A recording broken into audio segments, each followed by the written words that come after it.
1992ஆம் ஆண்டு ரணசிங்க பிரேமதாச அவர்களுடைய நினைக்கிற அந்த ஆட்சி காலங்களிலே காணி போலீஸ் அதிகாரங்கள் மத்திய அரசினால் மீளப்பெறப்பட்டதுடன் பிரதேச செயலர், கிராம உத்தியோகத்தர், அரசாங்க அதிபர் போன்ற அதிகாரங்களும் மாகாணத்திடமிருந்து மத்திய அரசு மாகாண முறைமை முழுமையாக நடைமுறைப்படுத்தப்படுகின்ற பொழுது சகல அதிகாரங்களும் வழங்கப்பட வேண்டும். அதே போன்று 13வது அரசியலமைப்பிலே எவ்வாறு கூறப்பட்டிருக்கின்றதோ அந்த அடிப்படையில் அது மேற்கொள்ளப்பட வேண்டும். இலங்கை வந்திருக்கின்ற இந்திய வெளிவார அமைச்சர் சுப்பிரமணியம் ஜெயசங்கர் அவர்கள் பலதரப்பட்ட அரசியல் தலைவர்களை சந்தித்து பேசியிருக்கின்றார்கள். அந்த வகையிலும் வடகிழக்கை பிரதிநிதித்துவப்படுத்துகின்ற, பாராளுமன்றத்தை பிரதிநிதித்துவப்படுத்துகின்ற கட்சிகளுடன் பேசியிருக்கின்றார்கள்.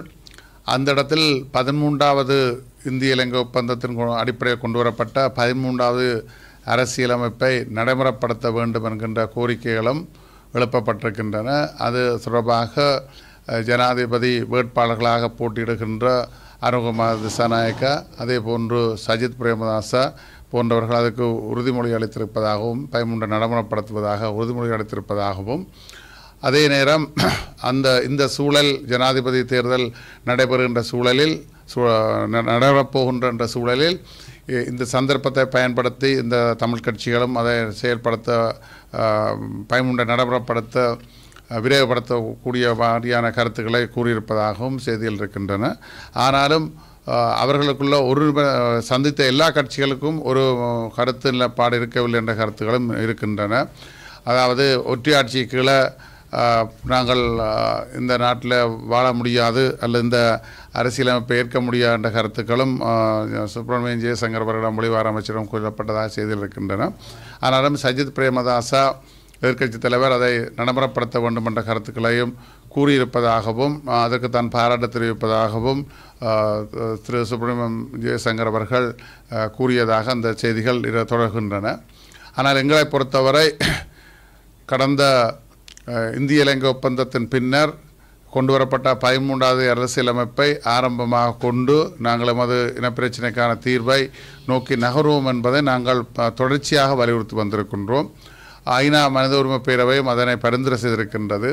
அதே போன்று கடந்த காலங்களிலே சுயநிர்ணயம், தன்னாட்சி, சுயாட்சி என்று பல்வேறு கருத்துக்களை சொல்லி இந்த 13வது அரசியலமைப்பை அதாவது விலக்கி வைத்தவர்கள் அல்லது அதை தொலைவில் வைத்திருந்தவர்கள் இப்பொழுது அதை ஏற்கின்ற போன்ற ஒரு சூழலை காண்பிக்கின்றார்கள். ஆகவே அது இதயபூர்வமாக இதய சுத்தியுடன் அவர்கள் அதை செயற்படுத்துவார்களாக, அதுக்கு பங்களிப்பு செய்வார்களாக இருந்தால் அதை எங்களை பொறுத்தவரை அதை நாங்கள் வரவேற்கின்றோம். ஆயினும் இந்த 13வது அரசியல் அமைப்பிலே நாங்கள் ஆரம்பமாக கொண்டு அதை செயல்படுகின்றோம் என்ற கருத்தை நாங்கள் சொல்லியிருக்கின்றோம். அதே போன்று 2007ஆம் ஆண்டு காலத்திலே வடகிழக்கு பிரிக்கப்பட்டிருக்கின்ற ஒரு சூழலும் இருக்கின்றது. அந்த வடகிழக்கு இணைந்த வடகிழக்கு தான் நாங்கள் கோரி வருகின்ற ஒரு நிலைமையாக இருந்தாலும் இந்த இருக்கின்ற அதிகாரங்களை இருக்கின்ற நடைமுறையில் இருக்கின்ற அரசியலமைப்பை முழுமையாக செயல்படுத்த வேண்டும் என்பதிலும் நாங்கள் வலியுறுத்துகின்றோம். அதே போன்று இந்த சந்திப்பில் பல கருத்துக்களை சொல்லப்பட்டிருந்தாலும் குறிப்பாக இந்த தமிழ் கட்சிகள் வடகிழக்கிலே காணப்படுகின்ற இந்திய இழுவப்படகளுடைய அத்துமுறை சம்பந்தமாக இந்திய வெளிவார அமைச்சருக்கு எடுத்து கூறவில்லை என்கின்ற விடயத்தையும் மீனவ சமூகம் சார்பான விமர்சனங்களும் இருந்து வருகின்றன. இந்திய இலங்கை ஒப்பந்தத்தில் கொண்டுவரப்பட்ட 13வது திருத்தத்தில் காணி போலீஸ் அதிகாரங்கள் உள்ளடக்கப்பட்டிருந்தன. 1992ஆம் ஆண்டு ரணசிங்க பிரேமதாச அவர்களுடைய நினைக்கிற அந்த ஆட்சி காலங்களிலே இந்த காணி போலீஸ் அதிகாரங்கள் மத்திய அரசினால் மீளப்பெறப்பட்டதுடன் பிரதேச செயலர், கிராம உத்தியோகத்தர், அரசாங்க அதிபர் போன்ற அதிகாரங்களும் மாகாணத்திடமிருந்து மத்திய அரசாங்கம் எடுத்துக்கொண்டிருக்கின்றார்கள். ஆகவே இந்த மாகாண முறைமை முழுமையாக நடைமுறைப்படுத்தப்படுகின்ற பொழுது சகல அதிகாரங்களும் வழங்கப்பட வேண்டும். அதே போன்று 13வது அரசியலமைப்பில் எவ்வாறு கூறப்பட்டிருக்கின்றதோ அந்த அடிப்படையில் அது மேற்கொள்ளப்பட வேண்டும் என்றுதான் எங்களுடைய எதிர்பார்ப்பாக இருக்கு. எங்களுடைய பிரச்சனை சம்பந்தமாக குறிப்பாக குறிப்பாக எங்களுடைய அரசியல் உரிமை பிரச்சனை தொடர்பாக இருந்தால் என்ன, அரசியல் தீர்வு தொடர்பாக இருந்தால் என்ன, அல்லது எல்லை தாண்டிய இந்திய இழுவப்படகுகளுடைய பிரச்சனை தொடர்பாக எங்களுடைய தமிழர் தரப்பில் உள்ள நாடாளுமன்ற பிரதிநிதிகள் அதை எடுத்து கூறியிருக்க வேண்டிய கடப்பாடு இருக்கின்றது. ஏனென்றால் நாங்கள் அந்த ஜனநாயகத்திலே ஜனநாயக ரீதியாக மக்களால் தேர்ந்தெடுக்கப்பட்ட பிரதிநிதிகளுடைய பொறுப்பும் கடமையும் இருக்கின்றது. அவர்கள் அதை தவறி இருக்கின்றார்கள். அவர்களெல்லாம் அதை எடுத்து சொல்லியிருக்க வேண்டும்.